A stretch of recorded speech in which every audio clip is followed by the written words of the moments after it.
നമ്മളെങ്ങോട്ടാ പോന്നേ? അമ്പലത്തിൽ.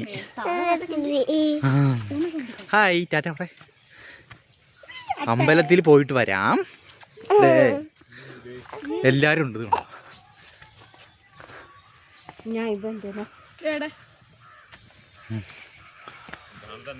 അമ്പലത്തിലേക്ക് പോവാ, സീതാദേവിയുടെ.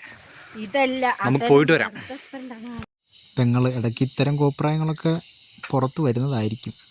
പുള്ളിക്കാരനുള്ളത് കൊണ്ട് സമയം പോണത് അറിയില്ല. പക്ഷെ പുറത്തേക്ക് ഇറങ്ങിയാൽ എന്തെങ്കിലുമൊക്കെ വേണം. കൈ പിടിച്ചേക്കുന്നത് കണ്ടോ?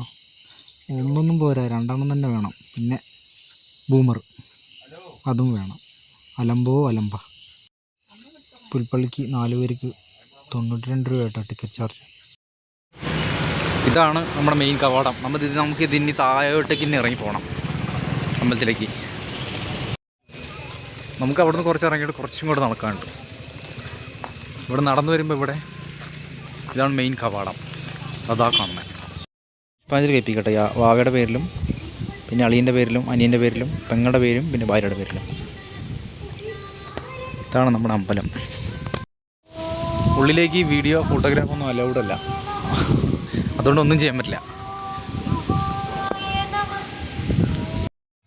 ഈ അമ്പലത്തിലെ ഏറ്റവും വലിയ പ്രത്യേകത എന്ന് വെച്ച് കഴിഞ്ഞാൽ ദൈവവിളക്ക് കേട്ടോ.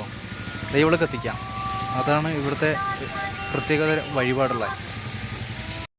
പുള്ളിക്കാരൻ എപ്പോഴും അങ്ങോട്ടും ഇങ്ങോട്ടൊക്കെ ഓടി നടക്കണം. ലക്ഷ്മി ദേവി അവിടെ പോകണം ഇവിടെ പോകണം. പുരാണങ്ങൾ പ്രകാരം രാമനാൽ ഉപേക്ഷിക്കപ്പെട്ട സീത വാൽമീകി മഹർഷിയുടെ ആശ്രമത്തിൽ അഭയം പ്രാപിക്കുകയും പിന്നീട് ഇവിടുന്നാണത്രേ ലവകുശ അവരുടെ പ്രസവമൊക്കെ നടക്കുന്നത്. ഇവിടുന്നാണ് ലവകുശന്മാർ ശസ്ത്ര വിദ്യകളെല്ലാം അഭ്യസിക്കുന്നതും വാൽമീകി മഹർഷിയുടെ ആശ്രമം ഉണ്ടായിരുന്നതും ഈ ഏരിയയിലാണെന്നൊക്കെ പറയപ്പെടുന്നുണ്ട് പുരാണപ്രകാരം.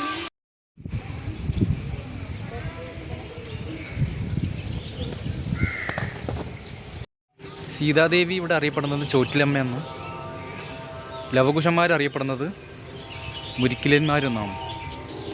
അപ്പോൾ ഇത്രയേ ഉള്ളൂ നമ്മുടെ വീഡിയോ. നമുക്ക് അടുത്ത വീഡിയോയിൽ പുതിയൊരു വിശേഷമായി വരുന്നത് വരെ ബൈ.